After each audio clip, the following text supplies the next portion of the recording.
Tonight on KPBS Evening Edition, local issues become national headlines. Congressman Duncan Hunter is in court once again battling allegations of major campaign finance violations. Plus, forced out, the Secretary of the Navy fired over his role in the Eddie Gallagher Navy SEAL case. And another billionaire is eyeing the White House. Michael Bloomberg enters the presidential race. We take a look at his background. KPBS Evening Edition starts now.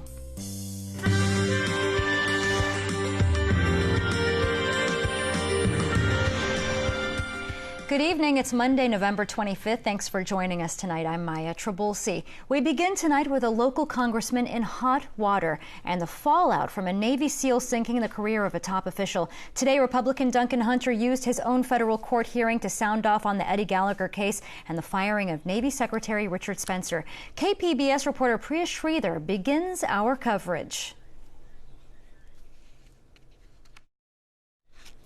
We'll try to get that story for you a little bit later on. As for Duncan Hunter, he came out strong today in his support of Gallagher. The U.S. Secretary of Defense says it's time for the Navy to move on after a chaotic weekend that ended with the Navy Secretary being fired and Navy SEAL Eddie Gallagher allowed to keep his SEAL status. KPBS military reporter Steve Walsh continues our coverage. Last week in a tweet, President Trump ordered San Diego-based Naval Special Warfare to stop a review that could have removed Gallagher from the SEALs, touching off a standoff with the military. For Gallagher, that process appears over. Sunday, Secretary of Defense Mark Esper accepted the resignation of the Secretary of the Navy, saying in the same statement that Gallagher will be allowed to retire as a SEAL. Rear Admiral Colin Green had been pressing to restore good order and discipline among the elite SEALs after a series of embarrassing headlines. Gallagher's leadership could still be caught up in this case. Jeremiah Sullivan is the attorney for one of the other SEALs involved, Lieutenant Jacob Portier. He says the Navy indicates their Trident review boards will continue. They're going to get their pound of flesh out of Chief Gallagher and the other folks who were involved in this case, including Lieutenant Portier. President has spoken. I mean, let's get back to business. But the Admiral Green has chosen no, and it's resulted in the Secretary of the Navy being fired. Portier had originally been charged with covering up the 2017 incident that led to the one charge where a military jury convicted Gallagher, posing with a corpse. His case was thrown out after the Gallagher trial. Naval Special Warfare has not responded to questions. Two others faced being ousted from the SEALs, including their commander, Lieutenant Commander Robert Beisch, and Lieutenant Thomas McNeil. McNeil is one of 7 SEALs who testified against Gallagher. Sullivan says Portier has resigned from the Navy, but wants to keep his Trident, the symbol of membership in the elite SEALs. Gallagher is expected to retire. Steve Walsh, KPBS News. And as for Duncan Hunter, he came out strong today in his support of Gallagher, going so far to criticize the Navy. He did so during a hearing for his campaign fraud case in which he's accused of misusing $250,000 in campaign funds for personal use. KPBS reporter Priya Sridhar now has the story. Republican Representative Duncan Hunter had another court date today in his corruption case, this time for a motion hearing to decide whether or not Paul Pfingst, a well-known former prosecutor in San Diego, could serve as his trial lawyer. Hunter is scheduled to stand trial in January on charges that he used more than $250,000 in campaign funds for personal expenses. But the decision on Pfingst's status as Hunter's lawyer was delayed. Today there was a joint request by both sides to continue the hearing until next week, so we'll be back here next Tuesday. And there's frankly not much more we can say other than that. Hunter and his lawyers refused to talk about the reason for the delay, but the 50th District Congressman did speak to reporters about the recent news that the Secretary of the Navy had been fired over his handling of the case of Eddie Gallagher, the Navy SEAL who had been accused of war crimes. When the president says that Eddie Gallagher will retire with his Trident, with all the honors that he's earned in the Navy, that sends a pretty clear message that no retaliatory act by the Navy against Chief Gallagher is going to be accepted by the president.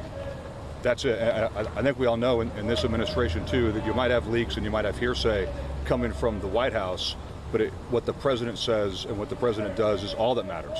Hunter has pleaded not guilty to all counts. His wife has pleaded guilty to one corruption count and has agreed to cooperate with investigators. Priya Sridhar, KPBS News. A man in Border Patrol custody was held for 3 weeks while his family and lawyers had no idea where he was or if he was even alive. KPBS reporter Max Rivlin-Nadler takes an exclusive look at how this could happen in our overloaded immigration system. The 39-year-old man had come to the United States with his parents from Mexico when he was just 7 and took a voluntary departure from the U.S. 9 years ago. He started a family in Jalisco, but when he began to be threatened by cartel members, he crossed back into the U.S. to claim asylum.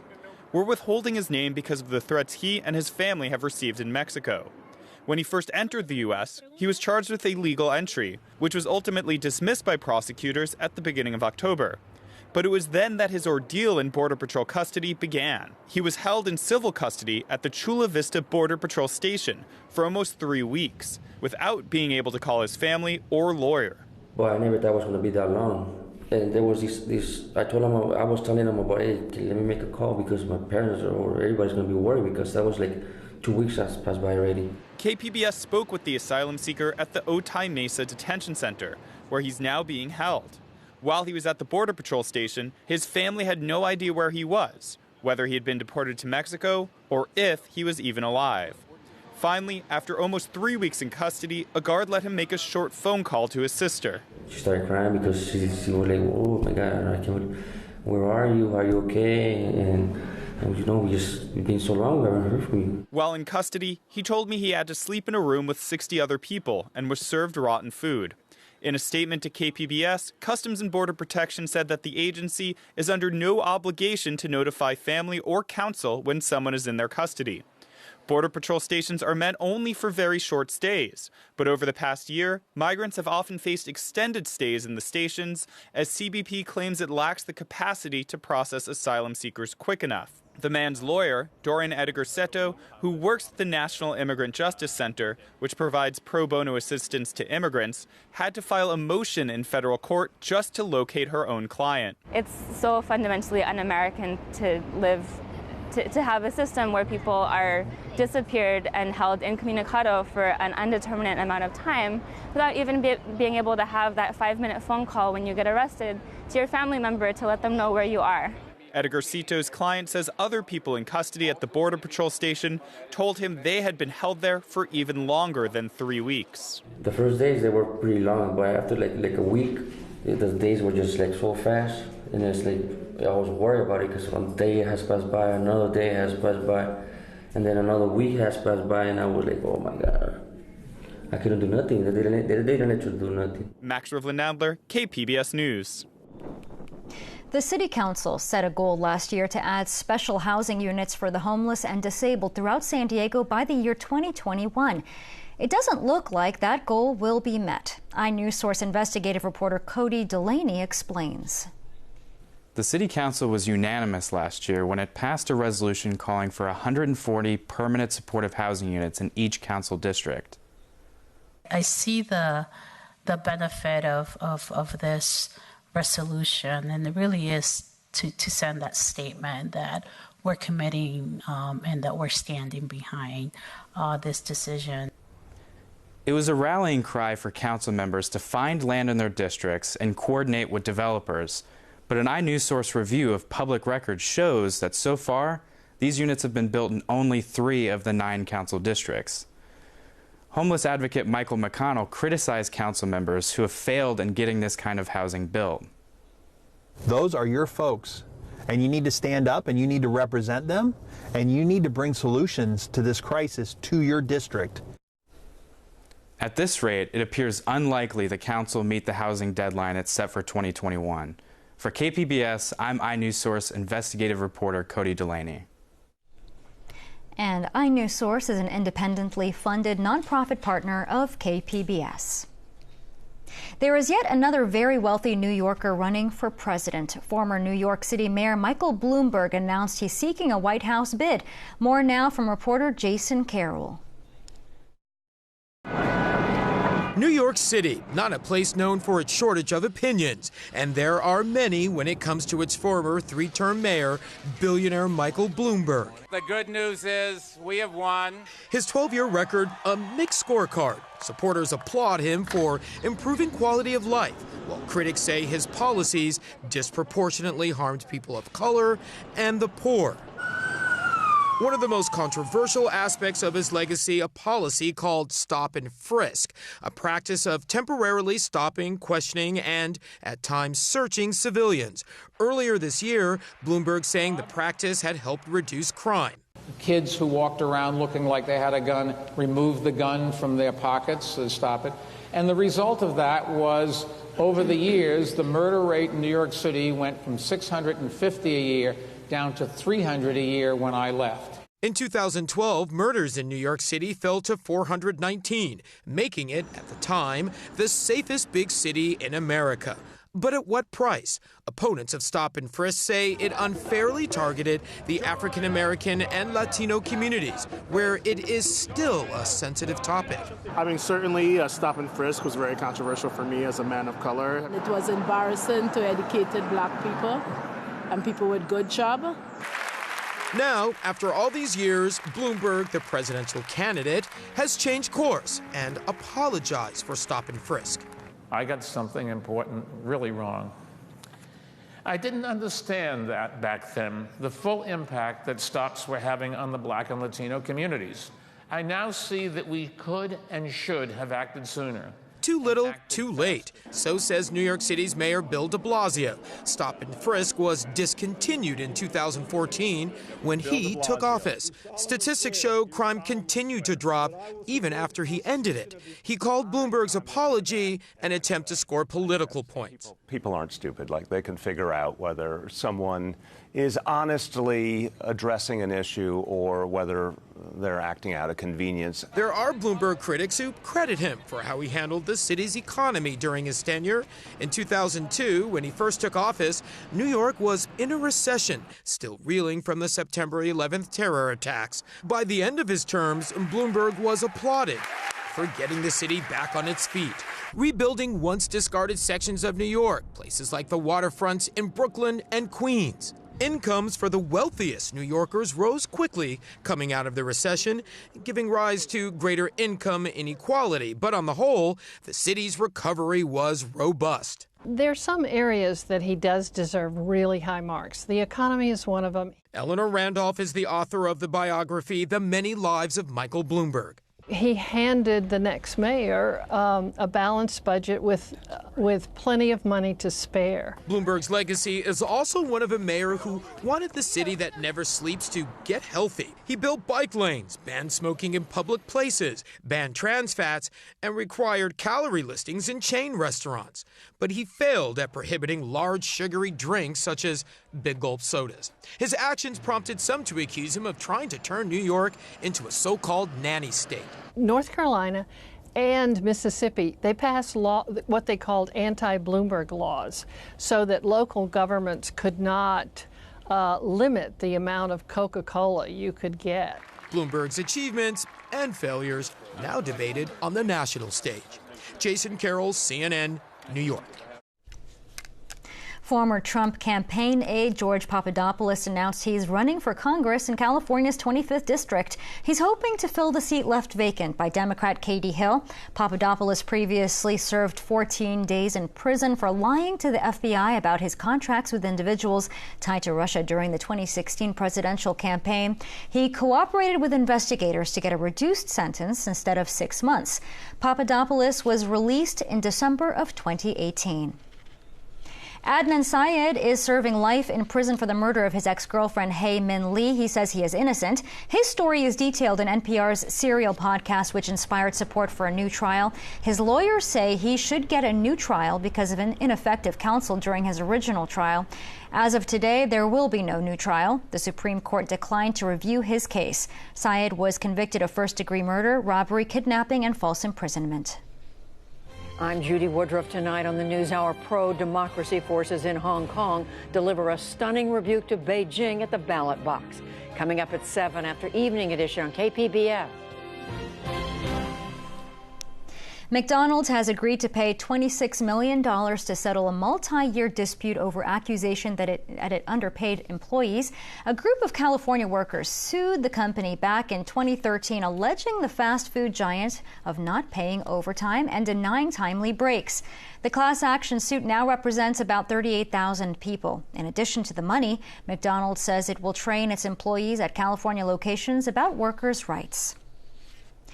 Look in your fridge. Federal health officials are issuing a warning to the public involving romaine lettuce. More than 40 cases of E. coli have been tied to lettuce grown in the Salinas region of California. Stores are removing the tainted lettuce, but a lot of it has already been sold. Officials are asking for you to check to see if the packaging is from Salinas. 28 people have been hospitalized, 5 for kidney failure. E. coli infections can take up to 10 days to develop.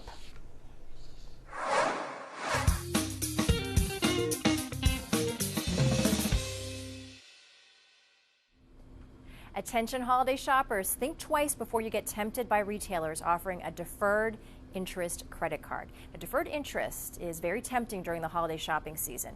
Shoppers can be lured into spending on purchases they may not have otherwise. Deferred interest plans offer 0% financing to help consumers purchase big ticket items like TVs or fridges. Here's the catch.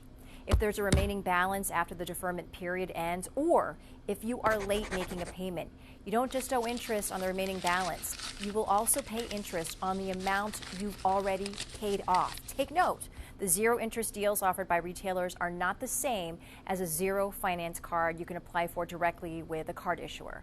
A Wallet Hub survey found that 82% of consumers don't know how deferred interest works. The best advice to avoid this, according to the CEO of Wallet Hub, just stay away from them. For more tips on how to responsibly shop this holiday season, check out the full piece at usatoday.com. If you're traveling for Thanksgiving, wet, windy weather is on the way. Meteorologist Lauren Rainson tells us what we can expect going into the holiday. It's been pretty breezy out there with that strong offshore flow. Sometimes we've been gusting 30 to 45 miles per hour. All these wind alerts will remain in place going into tonight. Other than that, not too much else going on. It's just very windy. That will continue to relax through the late overnight hours. You'll wake up under a clear sky for the Tuesday morning commute. Another day filled with sunshine throughout Tuesday. Changes are a brewing. Late Tuesday, we'll be tracking that next low moving in onto shore. As that progresses to the east, we'll be getting back to that next round of widespread rainfall. First, that's going to start in central and northern California. Into Wednesday, Southern California. In anticipation of 1 to 3 inches of rain in the forecast, flash flood watches are in place. Flooding, mudslides, potentially going to be that issue. Mountain snow is also going to be that next weather story. Places like Bear Lake forecasting more than a foot of snowfall. We'll find the most significant totals in elevations above 2,000 to 3,000 feet. Tonight in the metro area, you'll drop to around 51, mostly clear. You'll want the shades and take advantage of another beautiful fall day. That active weather pattern will get us right up until Thanksgiving with rain, and even a few thunderstorms can't be ruled out Wednesday through Thursday in the San Diego area. Along the coast, we'll also catch those showers and a few storms Wednesday through Thursday. Traveling's not going to be the greatest middle and the end of the week. We'll get rid of what's left of those lingering showers Friday. In the mountains, winds are going to be blasting. We'll see those periods of heavy snowfall. The desert showers will depart late Thursday. Friday, Saturday will work toward drying and clearing back out again. Reporting for KPBS News, I'm meteorologist Lauren Rainson. Back to you. And rough weather could stop the iconic balloons from appearing in the Macy's Thanksgiving Day Parade. Officials in New York say windy conditions are expected next week. City rules state the balloons cannot fly in sustained winds that exceed 23 miles per hour. Wind gusts over 34 miles per hour would also sideline the balloons. Officials will have to monitor wind conditions and decide whether to allow the balloons to be flown. The regulations were put in place in 1997 when the Cat in the Hat balloon injured 4 people after being overtaken by strong winds. Oysters equipped with sensors will soon be monitoring bodies of water. As KPBS environment reporter Eric Anderson explains, scientists hope to learn more about sudden habitat changes. Luke Miller holds up an oyster the size of 2 fists. The San Diego State University researcher is handling the mollusks in a lab on the Scripps Institution of Oceanography campus. One last squirt. Miller and Gabriela Kalbach are in the midst of attaching magnets to each of the oyster shells. Kalbach is removing the slate coating on the shell of the wild-caught oysters. That'll give the glue that holds the sensors a chance to get a strong grip. Cover the sensor, but leave the number 3 visible, I would say. And you need to sort of press it down onto the, work it down onto the surface initially to get it to get a good bond to the surface. When the oyster opens its shell to breathe or feed, the magnets on each shell will separate. The sensors attached measure how much the shell opens and how frequently it happens.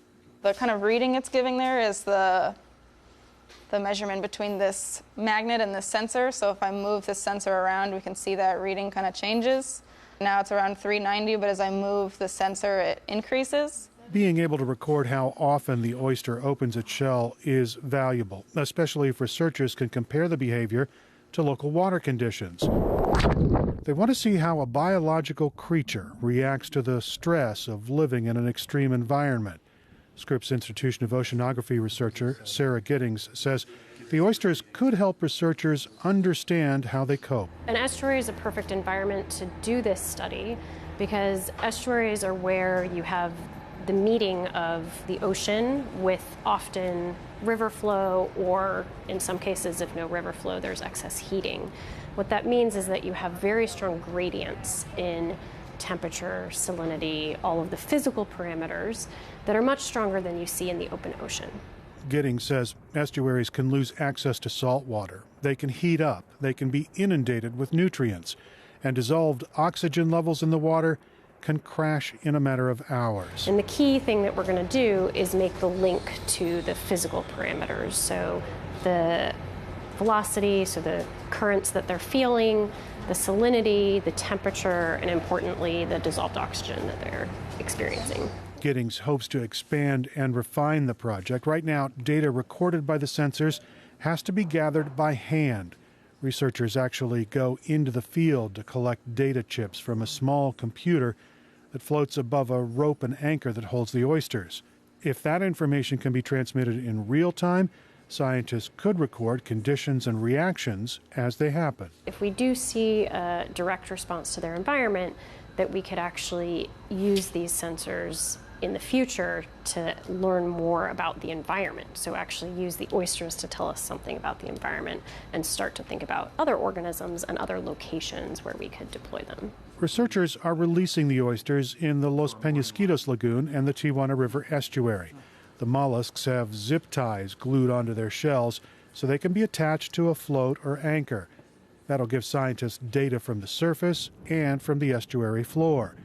Miller says oysters can thrive there, but they also struggle in extreme conditions. And so in those cases, they will tend to just close themselves up, completely seal themselves off from the external environment and wait it out. Basically wait a couple of hours. Every once in a while, they'll open up a little bit and test, draw in a little bit of water, see what it tastes like in some sense, whether there's any oxygen in it. The oysters are photographed before they're released to see how they'll do this winter, and Miller says he expects all of them to come back alive. We've taken these oysters from the original estuaries they grew up in. We're going to put them back in those same estuaries unless conditions get particularly bad during the spring, winter and spring periods, especially if oxygen drops particularly low.